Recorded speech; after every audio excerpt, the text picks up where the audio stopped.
Hi friends, मैं हूँ आरती भाटिया और आज हम बात करेंगे प्लानिटरी कंडीशंस जो चेंज हो रही हैं एक्लिप्स के साथ। जी हाँ फ्रेंड्स,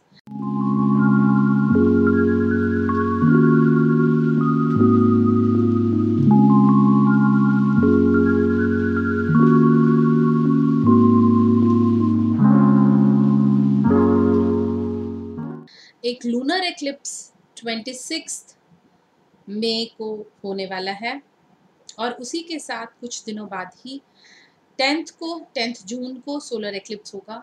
एलिप्टिकल इन्फ्लुएंस अगर मैं आपको बताऊं कि कितना होता है और कितने प्लानिटरी जो चेंजेस आते हैं, वो इस बात से ज़रूर आप अंदाज़ा लगा सकते हैं कि यही एक सोलर एक्लिप्स 26 दिसंबर 2019 को हुआ था, जब 6 प्लैनेट्स इकट्ठे हुए थे।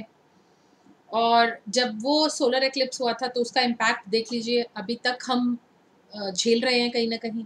तो कुछ चेंजेस इस तरह के आते हैं लूनर एक्लिप्स में भी, सोलर एक्लिप्स में भी। एक्लिप्सिस वो एनर्जीज हैं जो मेजर चेंजेस लेकर आएंगी, जो हम चाहें या ना चाहें।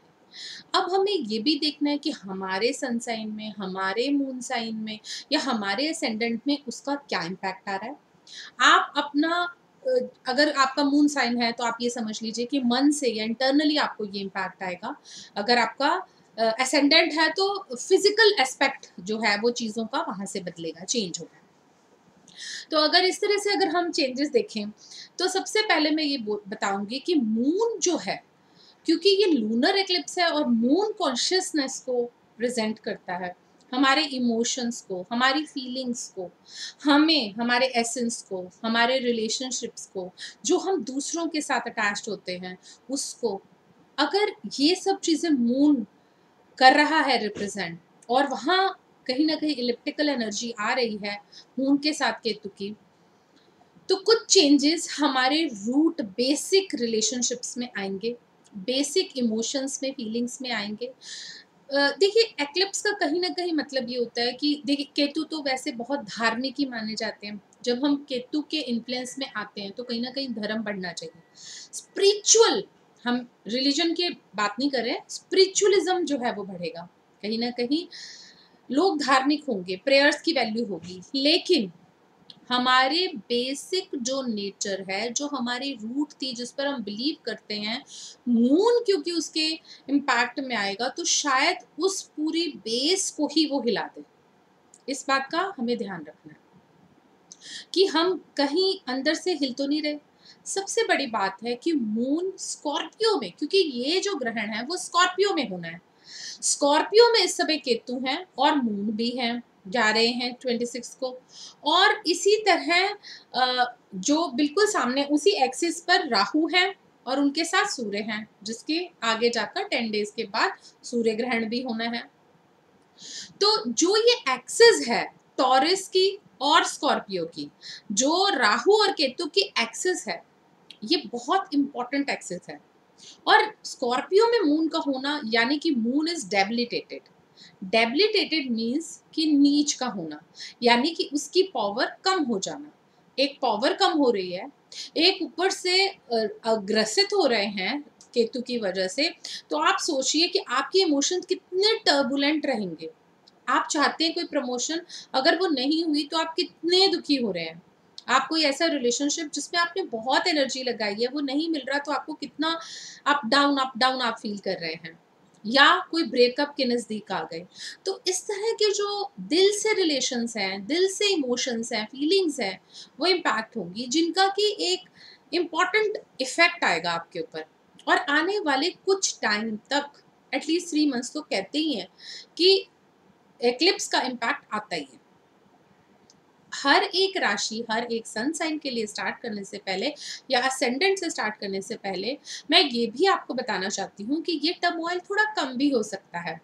वो इसलिए, अगर हम बहुत ज़्यादा स्ट्रॉन्ग रहें तो, क्योंकि ये जो ग्रहण है वो अनुराधा नक्षत्र में है। अनुराधा नक्षत्र शनि से रूल्ड है। अगर शनि को स्लो प्लैनेट कहते हैं तो शनि को स्थिरता भी देने वाला कहते हैं।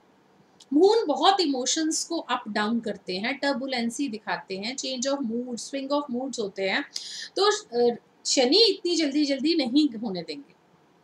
तो हो सकता है कि कुछ ठहराव आप शनि की वजह से महसूस करें, पर कुछ चेंजेस ऐसे जो आपकी रूट को, आपकी बेस को शेक कर रहे हैं और आपको नया सोचने के लिए मजबूर कर रहे हैं, उनकी तरफ ध्यान आप जरूर दीजिएगा। और ये मन से है। हो सकता है कि किसी रिलेशनशिप के लिए आप कभी तैयार नहीं थे या नहीं वो प्लंज लेना चाहते थे मैरिज के लिए, तो हो सकता है कि इस टाइम में आपको ऐसे लगे कि मैं क्यों मना कर रहा हूँ या कर रही हूँ, तो ये मैं कर सकती हूँ। या कोई ऐसा काम जो रुक गया था, क्योंकि अब देखिए उन्हीं दिनों में सैटर्न भी जो है वो बिल्कुल स्थिर होंगे। अगर सैटर्न रुके हुए हैं, स्थिर है, तो वो भी कहीं ना कहीं रेट्रोगेट जाने से पहले आपके लिए एक हिसाब से गंदानता, यानी कि मैं तो कहूँगी कि मैनिफेस्टेशन का टाइम है।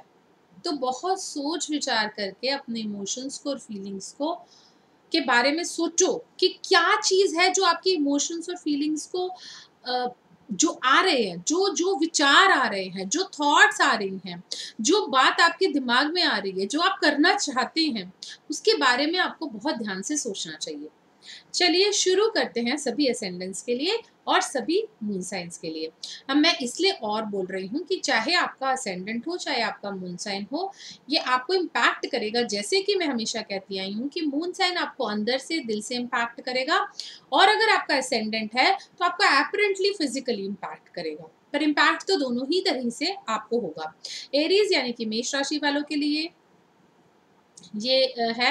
अब इसमें क्या है कि आपकी सेकंड और एट्थ टॉरस और जो स्कॉर्पियो की एक्सिस है, अब स्कॉर्पियो का ना लॉर्ड मेष है, कहीं ना कहीं आपको मेष का भी ध्यान रखना है कि आप मार्स का भी ध्यान रखना है। तो मेष का और वृश्चिक का, स्कॉर्पियो का और एरीज का लॉर्ड एक ही है, मार्स। और ये जो सेकंड और एट्थ के एक्सिस है, राहु और केतु की एक्सिस है, वो अभी आपका टॉरस और स्कॉर्पियो पे है। तो आपको मंगल का भी ध्यान रखना है कि मंगल आपकी एनर्जी को कम तो नहीं कर रहे। क्या आपको लगता है कि कहीं ना कहीं जो आप सोच रहे हैं वो नहीं कर पा रहे हैं इन दिनों में? आपके भाग्य पर आपको लगता है कि कोई इम्पैक्ट आया है? जहां हेल्थ का इम्पैक्ट हो सकता है, क्योंकि स्वयं केतु और मून वहां पर है। अब अगर आपके हेल्थ का मतलब, ये जरूरी नहीं कि फिजिकल इम्पैक्ट हो, मेंटल भी हो सकता है, इमोशनल भी हो सकता है। आपको ड्रेन्ड फीलिंग आए, आपने किसी रिलेशनशिप के लिए इतना कर दिया और फिर आपको ड्रेनिंग लगे कि ये सिर्फ एक वन वे ट्रैफिक रहा है आपके लिए, और ये इमोशनल अपहीवल जो है वो आपको परेशान कर सकता है। मनी से रिलेटेड कोई भी इश्यूज हैं वो आपको परेशान कर सकते हैं। थोड़ा सा आपको स्थिरता रखनी है, थोड़ा सा ध्यान रखना है, किसी को उधार नहीं देना है। अगर लोन नहीं दिया तो लेने के लिए भी आपको कहीं ना कहीं तत्पर रहना चाहिए कि अपना लोन वापस लें। साथ ही साथ आपको ध्यान रखना है कि कोई भी ऐसा क्विक रिच स्कीम्स है उसमें इन्वेस्ट नहीं करना, एटलीस्ट 15 डेज पहले, और बाद में तो बिल्कुल भी नहीं। कोई भी नए काम की शुरुआत अगर आप मनी से रिलेटेड या बिजनेस से रिलेटेड नहीं करेंगे इस समय, तो आपके लिए बेटर रहेगा। टॉरेंस के लिए यानी कि वृषभ राशि वालों के लिए ये आपके बारे में है। आप कैसे वर्ड को देखते हैं, वर्ड कैसे आपको देखता है, आपके रिलेशनशिप लोगों के साथ कैसे हैं, लोग कैसे आपको देख रहे हैं। कोई एक नया रिलेशनशिप अगर आपकी लाइफ में आ रहा है तो पहले आपको सेल्फ लव देखना है कि आप क्या सोचते हैं इसके बारे में। प्रेशर होकर कोई भी रिलेशनशिप चलता नहीं है, ज्यादा नहीं सोचना है। पर रिलेशनशिप में आपको कहीं ना कहीं इम्पैक्ट आ सकता है, ऑलरेडी जो है रिलेशनशिप उसमें भी, जो आपको लगता है कि एक you need to say no and no should be permanent, ये भी हो सकता है आपके मन में एकदम आए, एंड यू जस्ट जिसको ब्रेक ही नहीं कर पा रहे थे, एक ही झटके में आप उसे ब्रेक कर दें, चाहे आपको उसके लिए कितनी भी पेन हो रही हो, पर आप ये कर पाए। साथ ही साथ करने के बाद आपका माइंड इतना टर्बुलेंट हो कि आपको डर लगने लग जाए कि मैंने सही किया या नहीं, क्या ये सही था। मतलब दोनों ही तरह के इमोशन है। तो आप सरेंडर कीजिए, जो हो रहा है उस पर खुद कोई भी डिसीजन लेना नहीं है। अगर कोई और आकर डिसीजन आपकी जगह ले ही रहा है और आपको सुना रहा है फरमान, तो आप कुछ नहीं कर सकते। लेकिन आप कोई भी डिसीजन लेने से थोड़ा सा अवॉइड कीजिए। चलिए बात करते हैं जेमिनाइज की। जेमिनाई यानी कि मिथुन वालों के लिए ये इम्पैक्ट 12th हाउस में है। 12th हाउस क्या है? 12th हाउस मोक्ष का घर भी कहा जाता है, फॉरेन का भी है। तो फॉरेन से रिलेटेड अगर आपके कोई इश्यूज हैं तो उनमें कहीं बिना बात पर भी कोई रुकावट आ सकती है। हो सकता है कि आपके पेपर्स लगते लगते रुक जाएं, आपका जाना ना जाने में कन्वर्ट हो जाए, जिसका कि रीज़न कोई हेल्थ इशू भी हो सकता है, थोड़ा केयरफुल रहना है। कोई लीगल इशू भी हो सकता है, उसके लिए भी आपको केयरफुल रहना है। तो अगर इस तरह की कोई भी इम्पैक्ट आप पर आ रहा है और आपकी लाइफ में टर्बुलेंस लीगैलिटीज़ की वजह से है, या बाहर बहुत ज़्यादा अत का खर्चा हो ही जा रहा है उसकी वजह से है, तो अभी आपको खर्चे का कोई भी काम नहीं करना। 10-15 डेज़ आपको इन सारे कामों से थोड़ी सी दूरी बना कर रखनी है। फिर धीरे धीरे डिसाइड करेंगे कि क्या है, क्योंकि ये जो इम्पैक्ट है वो अपना कहीं ना कहीं असर दिखाएगा। बात करते हैं कैंसेरियन यानी कि कर्क के लिए। इनके लिए ये जो है 5th और 11th एक्सिस है। तो होना तो ग्रहण है आपके कौन से हाउस में ग्रहण हो रहा है? आपके 5th हाउस में हो रहा है। ये जो मैं जेमिनाइज के लिए बोल रही थी ना, वो एक्चुअली उनके 6th हाउस में था।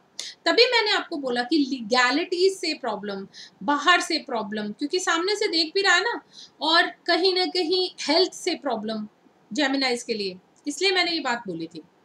साथ के साथ अब मैं कैंसर और कर्क के लिए कह रही हूँ कि इनके लिए जो ग्रहण है उसकी एक्सिस 5th हाउस पे आ रही है, मतलब 5th हाउस में केतु और मून है। क्योंकि 5th हाउस में केतु एंड मून है, तो बच्चों से रिलेटेड कोई इश्यूज निकल के आ सकते हैं। बच्चों से कोई, आप बच्चों के लिए कोई काम करने लगे हैं या उनको सेटल कराना चाहते हैं या कोई नया बिजनेस खोलना चाहते हैं, तो आपको रुकना चाहिए। वो बहुत ज़्यादा इशू क्रिएट हो जाएगा, बहुत ज़्यादा आपको बार बार तकलीफ होगी, उस बारे में बहुत काम करने पड़ेंगे। रुकना चाहिए अभी आपको। अगर आप कोई लव अफेयर में हैं तो हो सकता है कि एक छोटी सी गलती और बहुत ज़्यादा एक्सपैंडेड आपको उसका इम्पैक्ट भुगतना पड़े। रिलेशनशिप में भी, आपके आपस में भी बहुत प्रॉब्लम हो सकती है और लोगों के सामने भी आ सकता है, तो वो भी कहीं ना कहीं आपको प्रॉब्लम दे सकता है। दोनों ही तरह से आपको केयरफुल होना चाहिए। लियो के लिए ये आपका जो ग्रहण है वो 4th हाउस में है, तो घर में कुछ बदलाव, चेंज हो सकता है कि आप पेंट करा लें, हो सकता है कि आप एक घर सेल करके दूसरे घर में जाने की सोच रहे हो, कोई कार या व्हीकल आप खरीदने की सोच रहे हैं, जो बहुत टाइम से सोच रहे थे, नहीं मिल रही थी, अब मिल भी सकती है आपको, और वो आपके लिए बेटर भी हो सकती है। अगर आप कैरियर में कोई चेंज देख रहे हैं कि आपको कैरियर से कोई प्रॉब्लम आ रही है, तो इसे पॉजिटिव लीजिएगा, क्योंकि ये आपके लिए हो सकता है कि इस तरह का चेंज लेके आ रही हो जो आपको हिम्मत हो रही थी करने की, लेकिन वो आपके लिए लॉन्ग रन के लिए बेटर है। वर्गो यानी कि कन्या वालों के लिए ये जो है आपके 3rd हाउस में है। 3rd हाउस में केतु और मून का होना, सिबलिंग्स के साथ कुछ भी इशू आ जाना, या सिबलिंग्स को कोई प्रॉब्लम उन्हें सॉल्व करना पड़े, या सिबलिंग्स के लिए इमोशनल हैसल कि आपने उनकी बहुत करी और वो नहीं आपको समझ पाए, और इमोशनल काफ़ी ज़्यादा इंटरेक्शन हो गई। परफेक्शन तो नहीं मैं कहूँगी इसमें, लेकिन फिर भी कहीं ना कहीं इस तरह की इंटरेक्शन जो आपको काफ़ी इम्पैक्ट दे रही है, जो आपको घबरा रही है, आपके बाहर से कोई काम भी निकल के आ सकते हैं, रुक सकते हैं, डिले हो सकते हैं। अगर वो डिले हो रहे हैं तो थोड़ा सा आपको वेट ही करना है, कुछ और नहीं करना, और ये डिले शायद आपके लिए बेटर भी है, अच्छा है आपके लिए।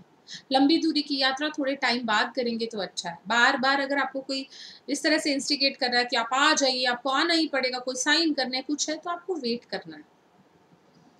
लिब्रा यानी कि तुला के लिए ये जो है ग्रहण आपकी 2nd हाउस में है, तो इन्वेस्टमेंट पे बहुत ध्यान देना है।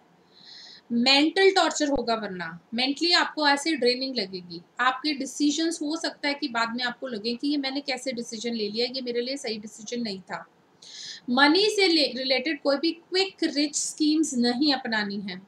और अगर आपको लगता है कि हेरिटेज की मनी जो है, हेरिडिटल मनी जो आपके घर की पूर्वजों की अगर बट रही है, तो उसमें भी आपको ऐसे लग सकता है कि आपको कुछ नहीं मिला या आपको बहुत ही कम मिला।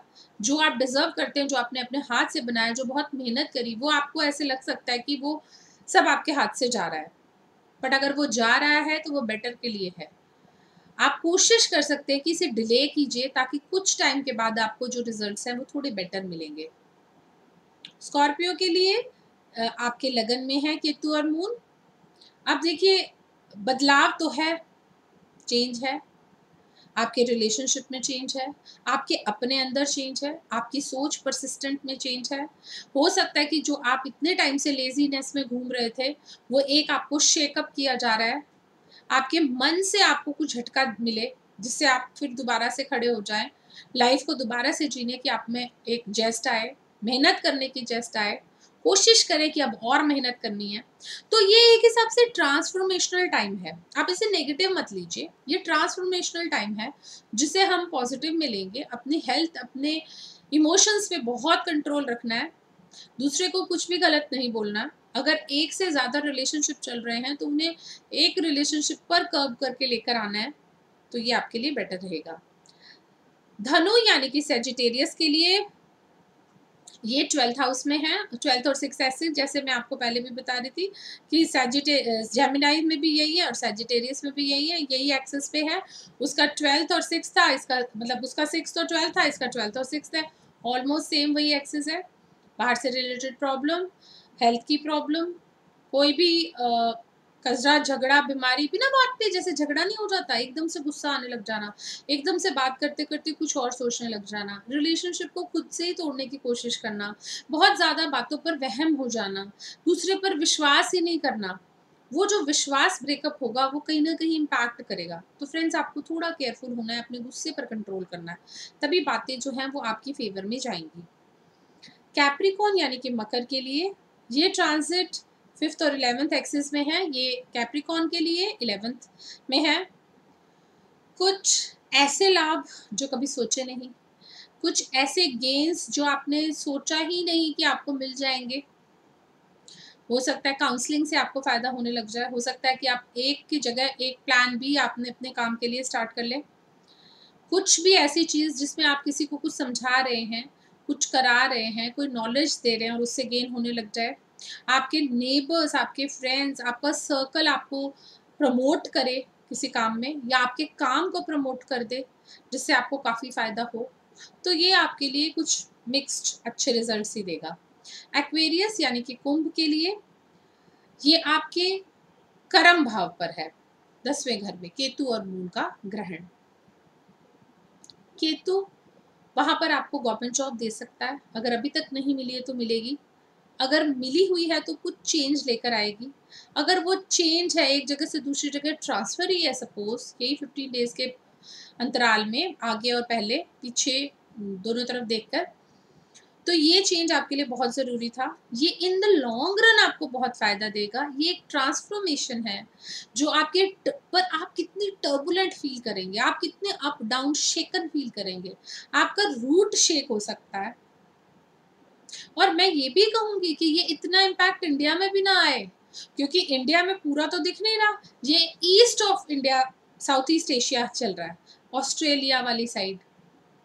हो सकता है कि इंडिया में इतना इम्पैक्ट ना आए क्योंकि हम इंडिया में हैं, पर फिर भी मैं ये कहूँगी कि क्योंकि हम ग्लोबली कनेक्टेड होते हैं, यूनिवर्स एक ही है, एक ही अर्थ है, तो हम पर इम्पैक्ट तो आएगा कुछ ना कुछ, पर हमें उसका परसेंटेज कम हो जाएगी उस रिपल की।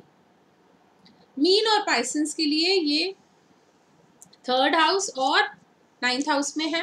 केतु और मून जो है वो 9th हाउस में है, जिसकी वजह से कोई लंबी दूरी की यात्रा होगी तो उससे फ़ायदा होगा। थोड़ा अवॉइड करके अगर आप जाएंगे तो आपके लिए और भी अच्छा है। अगर आप नहीं जा पा रहे हैं तो चले जाएंगे, जो कि आपके लिए बहुत टाइम से वेट कर रहे हों। वहाँ अगर आपको कोई जॉब मिल रही है अच्छी तो वो भी अच्छा है।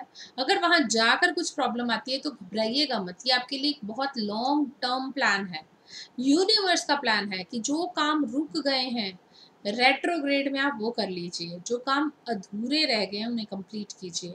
और अगर कुछ चेंजेस हैं जो आपके लिए सही हैं, जिस बात पर आपको जाना है और नहीं जा पा रहे थे, बहुत समझाने के बाद, बहुत आइडियाज़ यूनिवर्स थ्रो कर रहा है पर आपको नहीं समझ आ रही, तो ये एक्लिप्स एक ऐसी एनर्जी है जो आपको आपके सही पाथ पर लेकर जाएगी, जिस पाथ पर आप अपना लाइफ पर्पस पूरा करें। इसलिए बिल्कुल भी नहीं डरना और बहुत पॉजिटिव रहना है। Okay friends, thank you so much for being here with me and please मेरे वीडियोस को लाइक शेयर एंड सब्सक्राइब ज़रूर कीजिएगा। Thank you friends.